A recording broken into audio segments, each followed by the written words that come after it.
Ayan po si Pet Malo. Pag magpapagawa kayo ng bahay na di bakal, siya na po ang bahala kung anong gusto niyo. Ayan po ang ano niya, oh. Yung design ng kanyang bintana, ganda. Kaya po ang nag-assemble niyan. Ayan, nilalagay na po niya sa bintana ng bahay niya. Ayan po siya, oh. Baliwala lang po sa kanyang pag-welding. Parang nangangain lang ng mani. Kahit yung tunog ng welding, parang nangangain ng mani, eh. Ayan po ang welding niya, oh. Galing pa po ng ano yan, German, eh.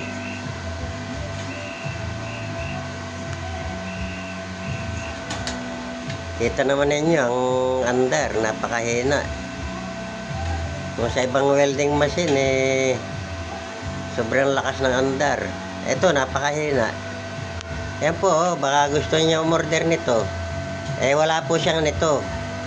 In-order lang niya din ito. Saan mo in-order to? Pet Malo? Sa Raon. Ah, sa Raon, no, marami. Pag-order kayo sa Raon. Maganda po ito, pang ano to, pang heavy duty rin.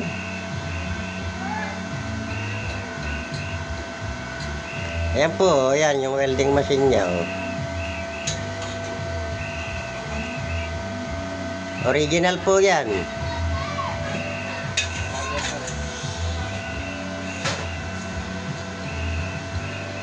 Ayan, oh, binabanatan na niya yung pag-welding. Oh, kahit po walang ano, kahit po walang ilaw siya, pag umandar na yung welding rod niya, dahil pang may ilaw, eh. Ayan, oh, mga overhead. Yan po sinasabing overhead.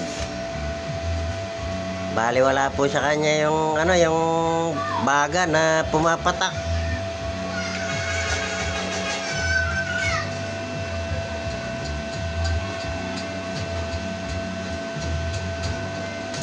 Ayan po. Kita naman ninyo kung paano siya mag-welding. Talagang kumbaga sa ano, eh, professional. Ayan ang professional na welder.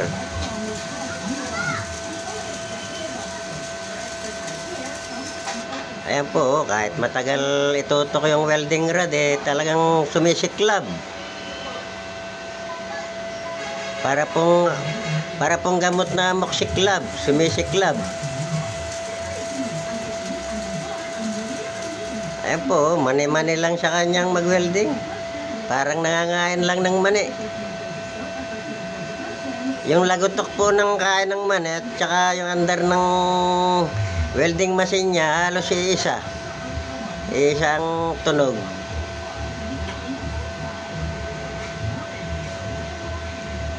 Tapos na? Ah, matibay na po. Hindi na po kaya yan ni Maselmon. Hindi na kayang gibain.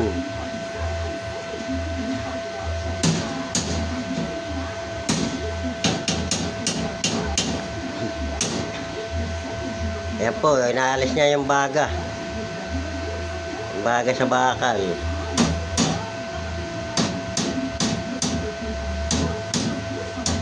Tsaka inaayos pa niya yung ano, para tuwid na tuwid.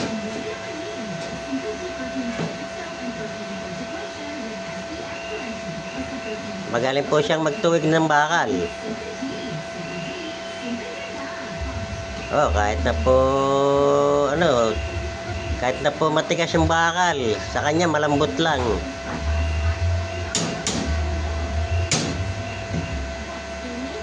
O ayan po, nakikita naman siguro ninyo kung paano siya tumarbaho. Talagang work na work ang trabaho niya.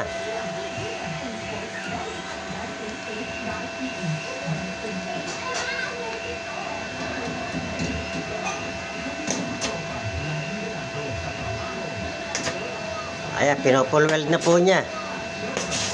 Para kumbaga wala nang ano, hindi na matatanggal ng kahit anong bigat na dinadala, hindi na matatanggal.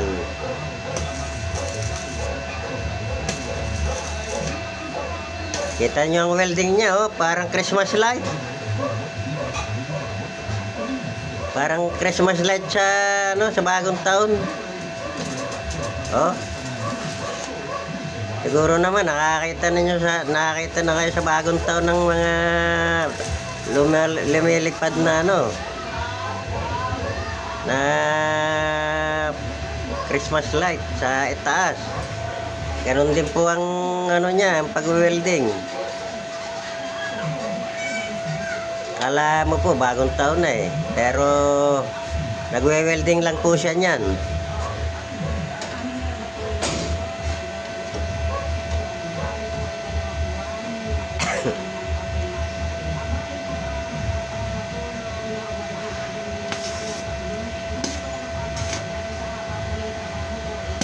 O ayan po, ibaba naman. Tapos na po yung overhead eh. Kaya kailangan ibaba naman para lalong matibay. Maganda pong kumapit yung welding rod niya sa bakal. Talagang hindi mapupuknat. Hindi katulad ni Boy Poknat, napupuknat.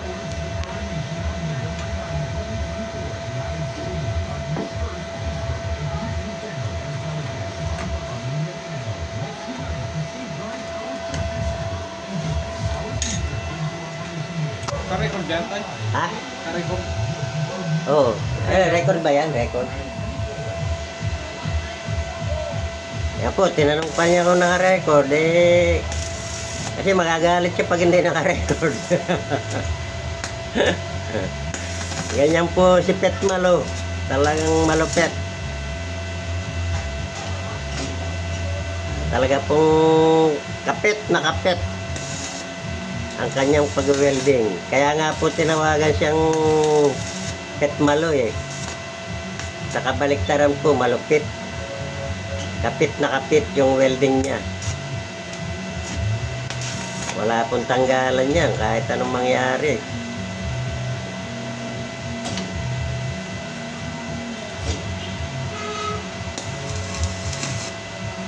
Nakita naman ninyo kung paano siya mag-welding.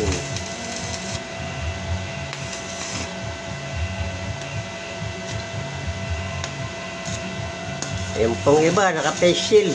Pero siya po, talagang ano, nakasalamin lang.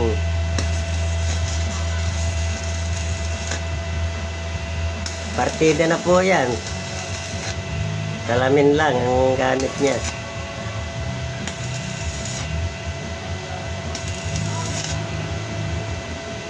O yan po, siguro naman, kitang-kita ninyo kung paano siya dumali. Talagang dali ng dali.